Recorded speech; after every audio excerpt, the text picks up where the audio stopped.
एक बात पर विश्वास कर लीजिए कि आपको कोई भी सुखी नहीं कर सकता। यदि आपको कोई सुखी कर सकता है तो आप हैं। बिल्कुल घनीभूत अर्थात ठोस बात है, इसे समझ लेना। यदि आप अपने विचार के द्वारा, विवेक के द्वारा अधर्माचरणों का त्याग करके धर्म पूर्वक जीवन व्यतीत करते हुए भगवान नाम जप करते हैं, तो पूर्व पाप कर्म के अनुसार जब देह रचा गया तो उसमें जो प्रारब्ध दुख सुख का है वो तो आएगा, पर आपको परास्त नहीं कर पाएगा। और आगे आपके लिए महासुख है जो दुख और सुख दोनों से परे है। अखंड प्रसन्नता, अखंड आनंद, वो केवल आपके करने से होगा। उपदेश मिल सकते हैं, मार्ग बताया जा सकता है, आपको सहयोग मिल सकता है, पर चलना आपको होगा। यदि आप नहीं चले तो ये कहीं भ्रम हो कि मैं कहीं जाऊं और मेरी दुख निवृत्ति हो जाए, तो इस भ्रम को छोड़ देना आप। क्योंकि हम आप तो बहुत छोटे जीव हैं, अर्थात बहुत लघु तपस्या, लघु पुण्य वाले हैं। हम उन महापुरुषों की बात करते हैं जिन्होंने आजीवन ऐसा तप संचय किया, फिर भी उनके शरीर में भारी से भारी दुख देखे गए। ये दुख और सुख एक भ्रमात्मक इंद्रजाल है माया का, ना दुख है न सुख है। जैसे जो सपने सिर काटे कोई, बिन जागे दुख दूर न होई। ऐसे स्वप्न में तुम चक्रवर्ती सम्राट बन जाओ तो जगने पर तुम थोड़ी रहोगे, तुम जो हो वही होगे। हम भगवान के चिदानंद अंश हैं। ये भूलकर हम अपने को स्त्री पुरुष, अच्छा बुरा, धनी निर्धन, दुखी सुखी आदि आदि बहुत सा प्रपंच है, इसे हम अपने दिमाग में बैठा लिया है।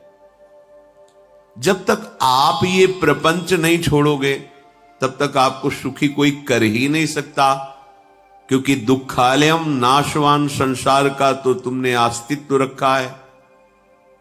अगर ये किसी के दूर करने से होता तो स्वयं जगत गुरु परब्रह्म परमात्म तत्व भगवान श्री कृष्ण सामने हैं और अर्जुन को कह रहे हैं, मात्रा स्पर्शास्तु कौन्तेय शीतोष्ण सुख दुखदा आगमा पाइनो अनित्यास्तास्तितिक्षस्व भारत।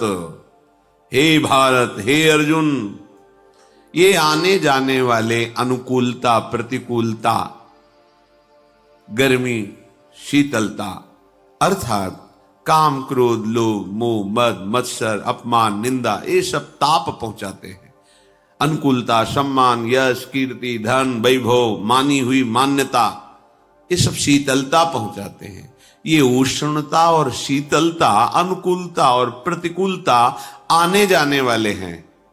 भगवान ये नहीं कह रहे मैं मिटा दूंगा, कह रहे तास तितिक्षस्व भारत। हे अर्जुन, ये तुम्हें सहना होगा। यदि तुम इसे सह गए तो तुम्हारे हृदय में ऐसी स्थिति प्रकट हो जाएगी कि फिर ये स्पर्श भी नहीं कर पाएंगे। सहने से तुम्हारी भक्ति बढ़ेगी, तुम्हारा चिंतन बढ़ेगा, तुम्हारा स्मरण बढ़ेगा, सत्य वस्तु के लिए, सत्य तत्व के लिए तुम सुखी हो जाओगे। बिल्कुल खुली बात। आडंबर नाटक पाखंड इसकी जरूरत नहीं है। प्राकृतिक भोगों में सुख बुद्धि, देहाभिमान, विद्यारूप महत्व कुल धन यौवन अभिमान, यही तुम्हारे दुख का मूल है और ये कोई दूसरा नहीं हटा सकता। ये तुम्हें अपने विवेक सत्संग से प्राप्त हुए विवेक के द्वारा, शास्त्र स्वाध्याय से प्राप्त हुए विवेक के द्वारा इसे तुम्हें त्यागना है। दुख तुम पकड़े हो तो छुड़ा कौन सकता है? छुड़ाना तो आपको ही पड़ेगा। अगर कोई वादा करता है कि मैं आपको दुख रहित कर दूंगा, मुझे आज तक समझ में नहीं आया। दुख रहित होने का जो उपाय है वो गुरुजन, महापुरुष, संत जन बताते हैं कि जब चारों ओर अंधेरा छा रहा हो, कोई अपना न दिखाई दे रहा हो, केवल दुख ही दुख, अशांति ही अशांति, उस समय आप देखिएगा कोई एक है जो आपको बहुत प्यार कर रहा है। वो हमारे प्रभु हैं।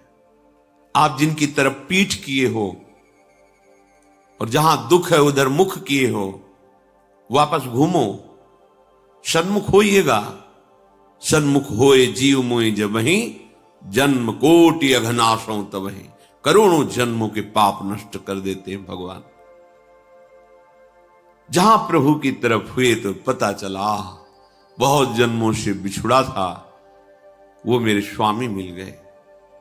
भारी से भारी संकट की निवृत्ति के लिए एकमात्र उपाय भगवान श्री हरि का आश्रय, उनके नाम का जप। सत्य मान लीजिए, आडंबर से कुछ नहीं होना।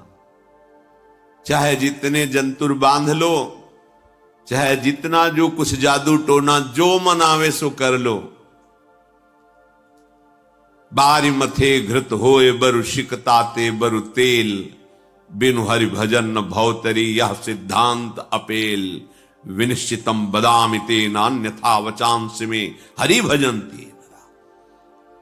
अटल बात है, यदि भजन नहीं करोगे तो तुम्हें कोई सुखी नहीं कर सकता।